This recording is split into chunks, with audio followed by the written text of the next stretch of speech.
So far in this series, we've been examining the position of the head relative to the torso. The common advice is to pull your head back to fight the idea of forward head posture. But we've also seen that that tends to rotate the ribcage back at the top and forward at the bottom, ultimately making the thoracolumbar fascia slack. Last episode, I asked what pulling the head back will do to the airway. Let's take a look at the airway so we know what we're talking about. In this image, we are looking at a bisection of the nose, mouth, and throat. We see there is an entrance to the airway here through the nose, and another one here through the mouth. The two entrances join at the pharynx, which is the passage that leads to the two tubes that go down the throat. The larynx is in front and it leads to the trachea.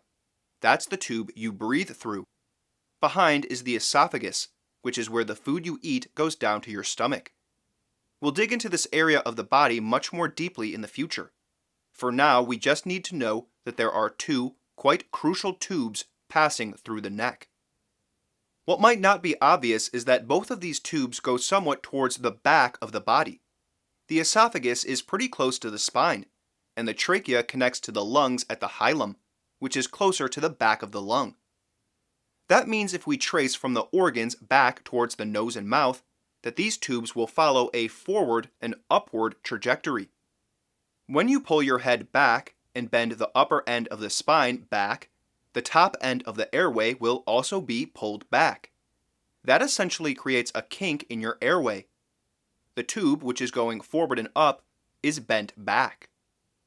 So let's remember we have the larynx at the front, the esophagus just behind it, and above them there is a passage called the pharynx.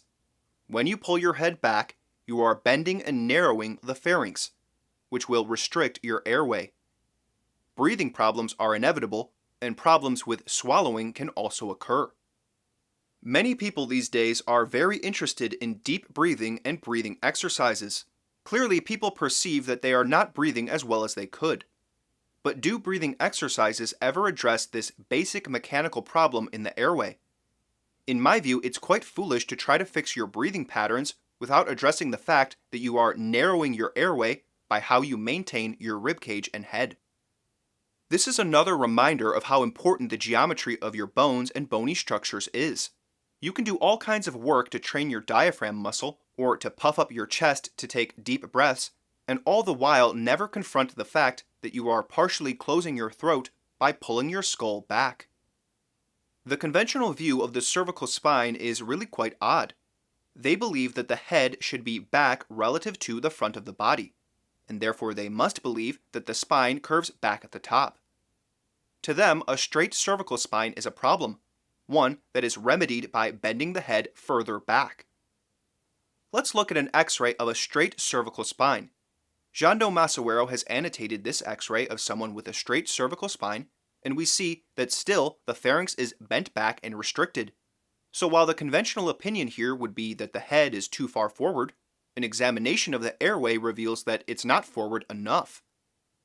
Masoero has also annotated this X-ray of a person with more of a curve to their cervical spine, and we see again a backward bend and squeezing of the larynx and pharynx.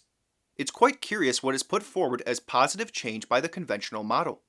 Does it really seem like the neck should bend back on itself like this? Does that seem like something that will open or close the throat?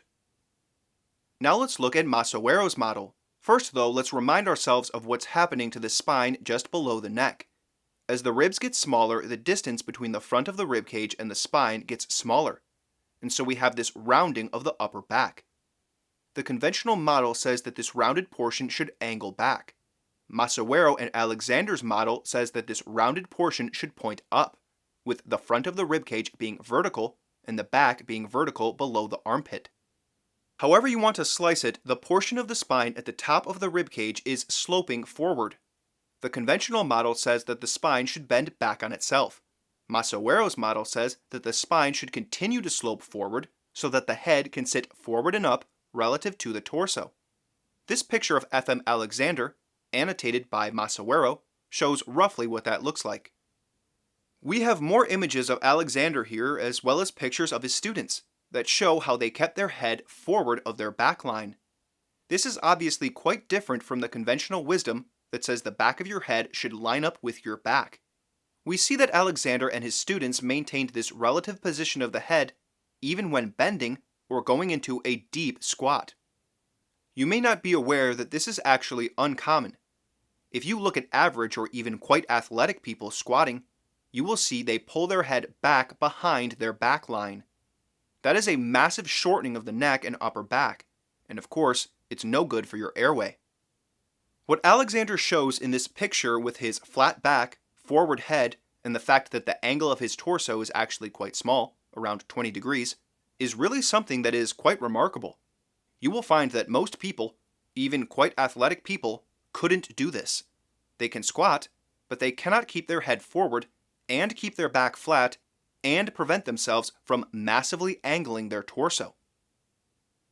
When your head is forward and up like this, your airway can follow a straight path from the lungs to the mouth and nose. Masoero has made this diagram showing the difference. In the posture Masoero recommends, you see that the neck goes forward and up, meaning the airway doesn't have to bend back on itself like in the standard model. The airway can go forward and up all the way to the mouth and nose.